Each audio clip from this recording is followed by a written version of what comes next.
शिबलापूरमधील पूर्वापार रस्त्याच्या अतिक्रमणाचा प्रश्न, न्यायासाठी उपोषणाचा इशारा. मौजे शिबलापूर, तालुका संगमनेर, जिल्हा अहिल्यानगर येथील सिटी सर्व्हे नंबर 258 तसेच गट नंबर 153 मधील घराकडे जाणारे पूर्वापारचे रस्ते अतिक्रमणमुक्त करून नागरिकांसाठी उपलब्ध करून द्यावेत, तसेच घरकुल योजनेअंतर्गत मंजूर झालेली जागा व जाण्या येण्यासाठी आवश्यक रस्ता उपलब्ध करून द्यावा, अशी मागणी अर्जदार मच्छिंद्र शांताराम मुंतोडे, राहणार शिबलापूर, तालुका संगमनेर यांनी केली आहे. याबाबत मच्छिंद्र मुंतोडे यांनी न्यूज बेगमपुरे आवाजशी बोलताना आपली भूमिका स्पष्ट केली. घराकडे जाणारा पूर्वापारचा मार्ग अतिक्रमणामुळे अडथळ्यात आला असून संबंधित प्रशासनाने या प्रश्नाची तातडीने दखल घेऊन पाहणी करावी आणि कायदेशीर प्रक्रिया पूर्ण करून रस्ता अतिक्रमणमुक्त करून द्यावा, अशी त्यांची मागणी आहे. तसेच घरकुल योजनेअंतर्गत मंजूर झालेल्या जागेपर्यंत पोहोचण्यासाठी रस्ता उपलब्ध करून देणे आवश्यक असल्याचेही त्यांनी सांगितले. प्रशासनाने या प्रकरणाची गांभीर्याने दखल घेऊन संबंधित कागदपत्रे व प्रत्यक्ष परिस्थितीची पाहणी करून योग्य तो निर्णय घ्यावा, अशी अपेक्षा त्यांनी व्यक्त केली. दरम्यान आपल्या मागण्यांकडे प्रशासनाने तातडीने लक्ष न दिल्यास संविधानिक व लोकशाही मार्गाने उपोषण करण्यात येईल, असा इशारा मच्छिंद्र मुंतोडे यांनी दिला आहे. उपोषणाची वेळ आली तर त्यासाठी संबंधित प्रशासन जबाबदार राहील, असेही त्यांनी स्पष्ट केले. या प्रकरणात प्रशासन नेमकी काय भूमिका घेते आणि शिबलापूर येथील नागरिकांच्या रस्त्याच्या प्रश्नावर कोणता तोडगा काढला जातो, याकडे परिसरातील नागरिकांचे लक्ष लागले आहे.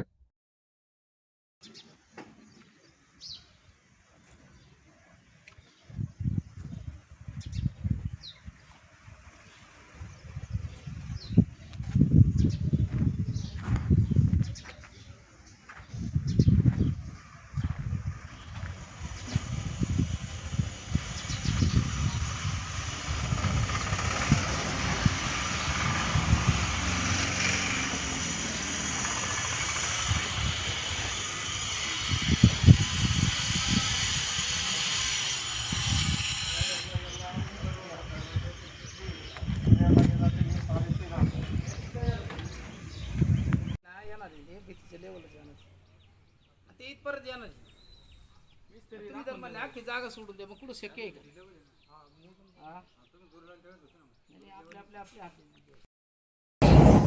सविनय जय भीम.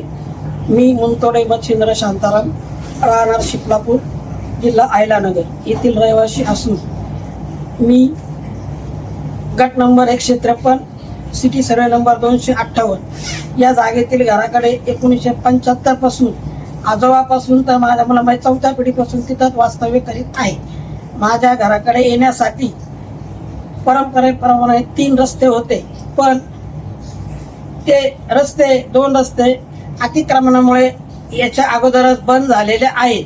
सध्याच्या घडीला 3ऱ्या रस्त्यावर अतिक्रमण चालू असून तिथून ये जा करण्यासाठी जागा शिल्लक राहू शकत नाही. तरी माझी शासनाला एवढीच विनंती आहे, माझ्या सर्व कागदपत्रांची व्यवस्थित पाहणी करून माझ्या घराकडे येणारे रस्ता खुला करून द्यावा.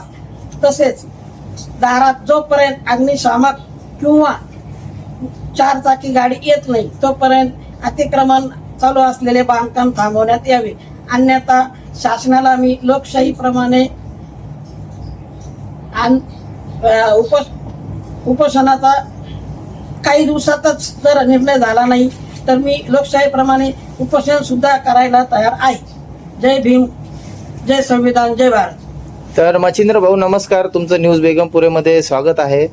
तर जसं तुमचं जे शिबलापूरचे तुम्ही स्थानिक रहिवासी आहे, गेल्या अनेक वर्षापासून तुमच्या घराजवळ 3 वाट होती जाण्या येण्यासाठी, तर ती वाट काही ग्रामसेवकांनी तिथे येऊन सर्वे न करता लोकांनी जे बांधकाम बांधले, तुमचं असं म्हणणं आहे का तुमच्या घरापर्यंत ॲम्ब्युलन्स जायला पाहिजे, ॲम्ब्युलन्स दारात यायला पाहिजे, 4 व्हीलर जायला पाहिजे, बरोबर? पण तुम्ही आता किती वेळेस आपण प्रशासनाला माहिती दिली?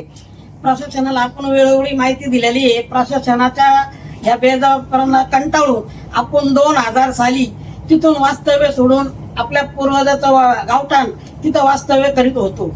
परत 2015-16च्या आसपास परत घरकुल आल्यानंतर ग्रामसेवकनी सांगितलं अतिक्रमण झालेले रस्ते मोकळे होतील, कलेक्टरने तुम्हाला आदेश दिला आहे, म्हणून आपण त्या जुन्या जागेवर पुन्हा घर बांधून बसलेला आहोत. पण आपला कुठल्याही प्रकारचा प्रश्न ग्रामसेवक अवस्थेत ग्रामपंचायतनी आतापर्यंत सॉल्व्ह केलेला नाही.